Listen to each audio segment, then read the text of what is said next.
La Bible en un an, la 332e journée, le livre de Néhémie chapitre 9, verset 5b, au chapitre 10, verset 40, le livre des psaumes, chapitre 119, verset 129 à 144, le livre des proverbes, chapitre 29, versets 2 et 3, l'évangile de Jean, chapitre 19, versets 16b à 42. Le livre de Néhémie, chapitre 9. Que l'on bénisse ton nom glorieux. Il dépasse ce que toute bénédiction et toute louange peuvent en exprimer. C'est toi, Éternel, c'est toi seul qui as fait le ciel, les cieux des cieux et toute leur armée, la terre et tout ce qu'elle porte, les mers et tout ce qu'elles contiennent. C'est toi qui donnes la vie à tout cela, et les corps célestes se prosternent devant toi. C'est toi, Éternel Dieu, qui as choisi Abraham, qui l'a fait sortir d'Ur en Chaldée, et qui l'a appelé Abraham. Tu as trouvé son cœur fidèle devant toi, et tu as fait alliance avec lui. Tu as promis de donner à sa descendance le pays des Cananéens, des Hittites, des Amoréens, des Phéréziens, des Jébusiens et des Girgasiens. Et tu as agi de façon à respecter ton engagement, car tu es juste. Tu as vu la souffrance de nos ancêtres en Égypte, et tu as entendu leurs cris au bord de la mer des roseaux. Tu as accompli des signes et des prodiges contre le Pharaon, contre tous ses serviteurs et contre toute la population de son pays, parce que tu savais avec quelle arrogance il les traitait, et tu t'es ainsi fait la réputation qui est la tienne aujourd'hui. Tu as fendu la mer devant eux, et ils l'ont traversée à pied sec, tandis que tu précipitais leurs poursuivants au fond de l'eau, pareil à une pierre engloutie par des flots impétueux. Tu les as guidés le jour par une colonne de nuée, et la nuit par une colonne de feu qui éclairait pour eux le chemin qu'ils devaient suivre. Tu es descendu sur le mont Sinaï, tu leur as parlé du haut du ciel, et tu leur as donné des règles justes, des lois conformes à la vérité, des prescriptions et des commandements excellents. Tu leur as fait connaître ton saint sabbat, et tu leur as prescrit par l'intermédiaire de ton serviteur Moïse des commandements, des prescriptions et une loi. Tu leur as donné du pain venu du ciel pour apaiser leur faim, et tu as fait sortir de l'eau du rocher pour étancher leur soif. Tu leur as ordonné d'entrer en possession du pays que tu avais juré de leur donner. Cependant, eux qui étaient nos ancêtres, ils ont fait preuve d'arrogance et se sont montrés réfractaires. Ils n'ont pas écouté tes commandements et ont même refusé d'obéir. Ils ne se sont pas souvenus de tes merveilles, celles que tu avais accomplies en leur faveur, et se sont montrés réfractaires. Dans leur révolte, ils se sont donné un chef pour retourner à leur esclavage. Mais toi, tu es un Dieu prêt à pardonner. Tu fais grâce. Tu es rempli de compassion, lent à la colère et riche en bonté. Et tu ne les as pas abandonnés. Non, tu ne les as pas abandonnés, même quand ils se sont fait un veau en métal fondu et ont dit « Voici tes dieux qui t'ont fait sortir d'Égypte », commettant ainsi l'acte le plus insultant contre toi. Mais toi, dans ton immense compassion, tu ne les as pas abandonnés dans le désert. La colonne de nuée n'a pas cessé de les guider sur le bon chemin pendant le jour, ni la colonne de feu d'éclairer pour eux pendant la nuit le chemin qu'ils devaient suivre. Tu leur as donné ton bon esprit pour les rendre sages, tu ne les as pas privés de ta manne, et tu as continué à leur fournir de l'eau pour étancher leur soif. Pendant 40 ans, tu as pourvu à leurs besoins dans le désert, sans qu'ils manquent de rien. Leurs vêtements ne se sont pas usés, et leurs pieds n'ont pas enflé. Tu leur as donné des royaumes et des peuples que tu leur as attribués comme régions frontalières. Ils ont ainsi pris possession du pays de Sion, le roi de Hesbon, ainsi que de celui d'Og, le roi du Basan. Tu as rendu leurs fils aussi nombreux que les étoiles du ciel, et tu les as fait entrer dans le pays dont tu avais promis à leurs ancêtres qu'ils prendraient possession. Leurs fils y sont entrés et en ont pris possession. Tu as humilié ses habitants, les Cananéens, devant eux, et tu les as livrés entre leurs mains avec leurs rois et les peuples du pays, pour qu'ils les traitent selon leur bon plaisir. Ils se sont emparés de villes fortifiées et de terres fertiles. Ils ont pris possession de maisons remplies de toutes sortes de biens, de citernes déjà creusées, de vignes, d'oliviers et d'arbres fruitiers déjà nombreux. Ils ont mangé à satiété, au point même de grossir. Ils ont vécu dans des délices grâce à ta grande bonté. Pourtant, ils se sont soulevés et révoltés contre toi. Ils ont délibérément ignoré ta loi. Ils ont tué tes prophètes, ceux qui les avertissaient pour les faire revenir à toi, et ont commis les actes les plus insultants contre toi. Alors tu les as livrés entre les mains de leurs adversaires qui les ont opprimés. Cependant, une fois dans la détresse, ils criaient vers toi, et toi, tu les écoutais du haut du ciel. Conformément à ta grande compassion, tu leur accordais des libérateurs qui les sauvaient de leurs adversaires. Mais, une fois le repos retrouvé, ils recommençaient à faire ce qui est mal devant toi. Alors tu les abandonnais à l'oppression de leurs ennemis, qui exerçaient leur domination sur eux. De nouveau, ils faisaient appel à toi, et toi, tu les écoutais du haut du ciel. Conformément à ta compassion, tu les as délivrés de nombreuses fois. Tu les as avertis pour les faire revenir à ta loi. Mais eux, ils ont fait preuve d'arrogance. Ils n'ont pas écouté tes commandements. Ils ont péché contre tes règles, alors qu'elles font vivre l'homme qui les met en pratique. Ils se sont montrés rebelles et réfractaires. Ils n'ont pas obéi. Tu as fait preuve de patience envers eux de nombreuses années durant. Tu les as avertis par ton esprit, par l'intermédiaire de tes prophètes, et ils n'ont pas prêté l'oreille. Alors tu les as livrés entre les mains de populations étrangères. Dans ta grande compassion, cependant, tu ne les as pas exterminés, et tu ne les as pas abandonnés, car tu es un Dieu de grâce et de compassion. Maintenant, notre Dieu, toi qui es le Dieu grand, puissant et redoutable, qui garde ton alliance et ta bonté, ne considère pas comme insignifiante toute la souffrance que nous avons rencontrée. Que ce soit nos rois, nos chefs, nos prêtres, nos prophètes ou nos ancêtres, ton peuple tout entier, depuis l'époque de domination des rois assyriens jusqu'à aujourd'hui. Pour ta part, tu as montré ta justice dans tout ce qui nous est arrivé, car tu as fait preuve de fidélité, alors que nous avons été coupables. Nos rois, nos chefs, nos prêtres et nos ancêtres n'ont pas mis ta loi en pratique, et n'ont pas été attentifs à tes commandements, ni aux avertissements que tu leur adressais. Lorsqu'ils étaient dans leur royaume, jouissant de nombreux bienfaits que tu leur accordais, dans le pays vaste et fertile que tu leur avais donné, ils ne t'ont pas servi et ne se sont pas détournés de leur mauvaise manière d'agir. Et aujourd'hui, nous voici esclaves. Le pays que tu avais donné à nos ancêtres pour qu'ils jouissent de ses produits et de ses biens, nous y sommes esclaves. Ce qu'il produit en abondance est pour les rois que tu as placés au-dessus de nous à cause de nos péchés, et ils dominent selon leur bon plaisir sur notre corps et sur notre bétail. Nous sommes dans une grande détresse. Le livre de Néhémie, chapitre 10. À cause de tout cela, nous avons conclu un pacte que nous avons mis par écrit, et nos chefs, nos lévites et nos prêtres y ont apposé leur empreinte. Voici la liste des signataires. Néhémie, fils de Hakalia, le gouverneur, Sédécias, Seraja, Azaria, Jérémie, Pashur, Amaria, Malkija, Hatush, Shebania, Maluk, Harim, Merimoth, Abdias, Daniel, Guineton, Baruch, Meshulam, Abijah, Mijamin, Maasia, Bilgaï et Shemaaja parmi les prêtres.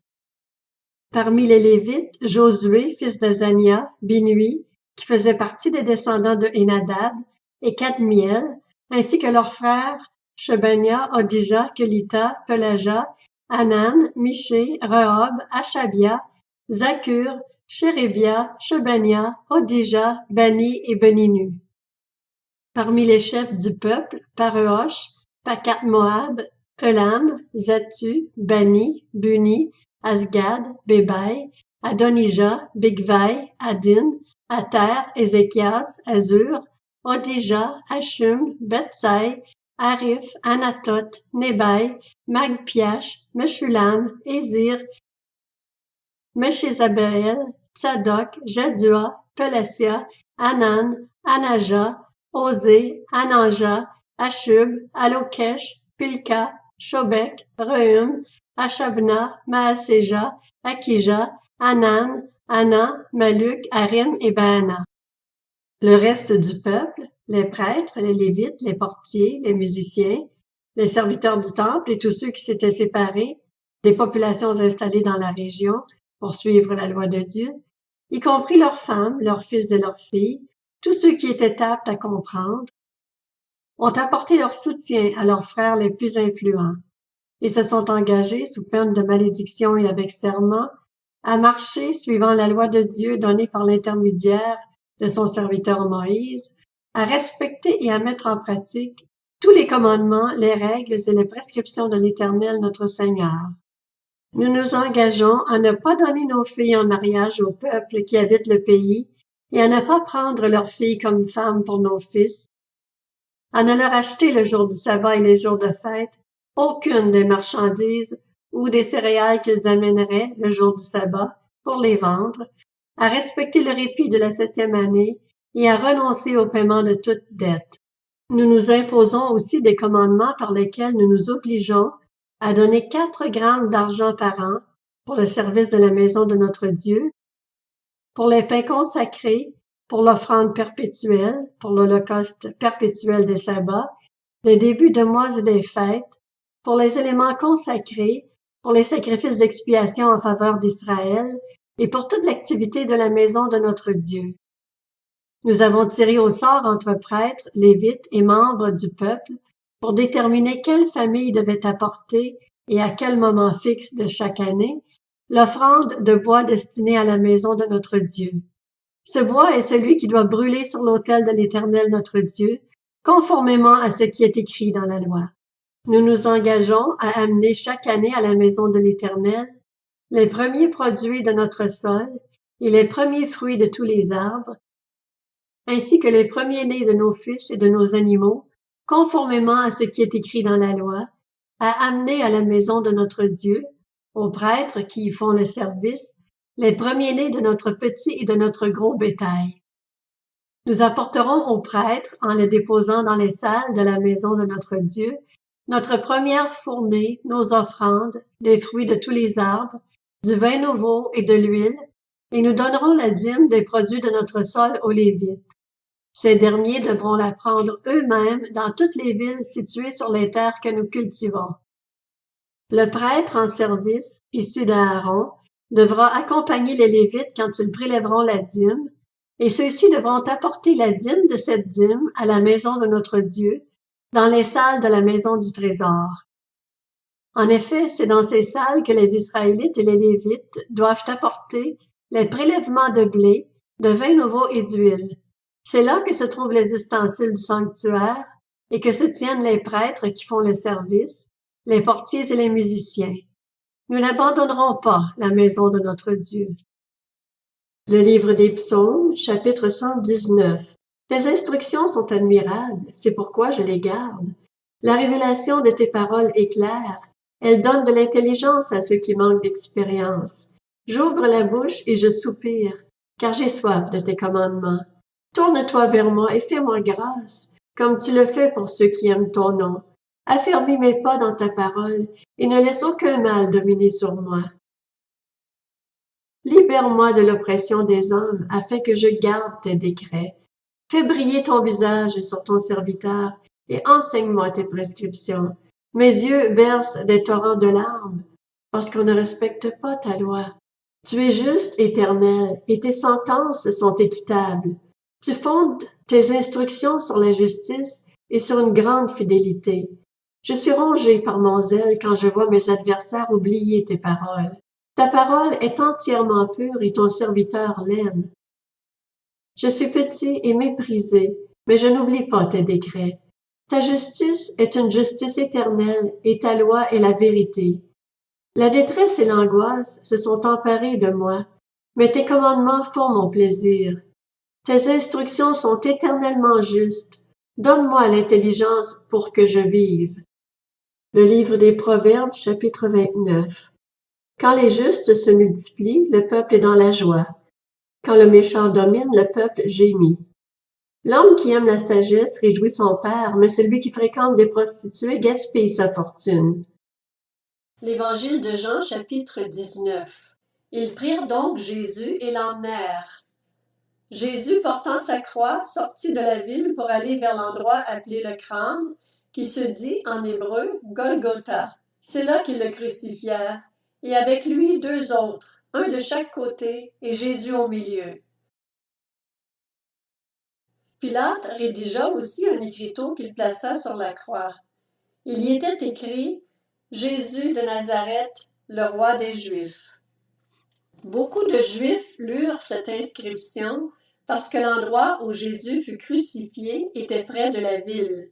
Elle était écrite en hébreu, en grec et en latin.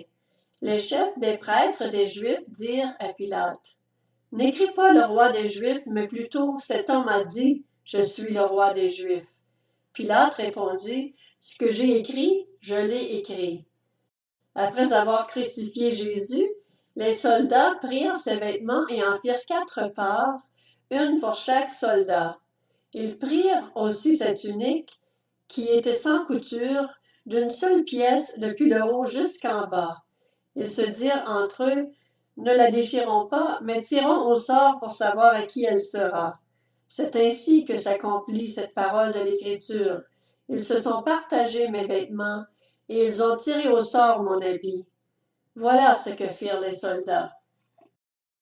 Près de la croix de Jésus se tenait sa mère, la sœur de sa mère, Marie la femme de Clopas et Marie de Magdala. Jésus vit sa mère et près d'elle le disciple qu'il aimait.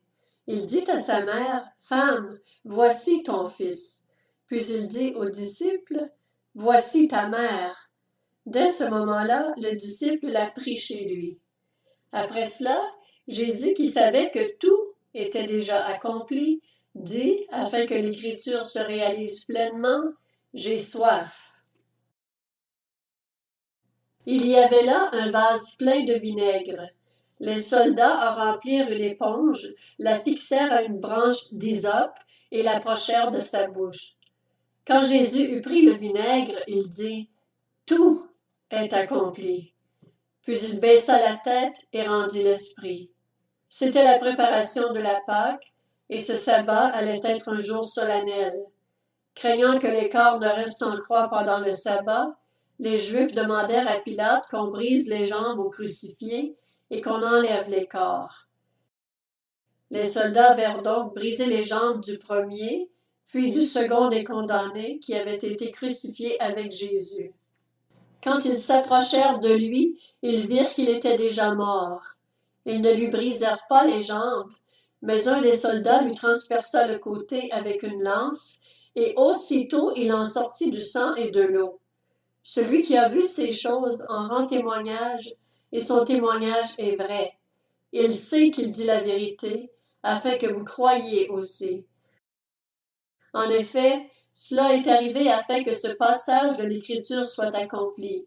Aucun de ces os ne sera brisé. Ailleurs, l'Écriture dit encore, « Ils verront celui qu'ils ont transpercé. » Après cela, Joseph d'Arimathée, qui était disciple de Jésus, mais en secret par crainte des chefs juifs, demanda à Pilate la permission d'enlever le corps de Jésus. Pilate le lui permit. Il vint donc et enleva le corps de Jésus. Nicodème, l'homme qui auparavant était allé trouver Jésus de nuit, vint aussi. Il apportait un mélange d'environ 30 kilos de myrrhe et d'aloès.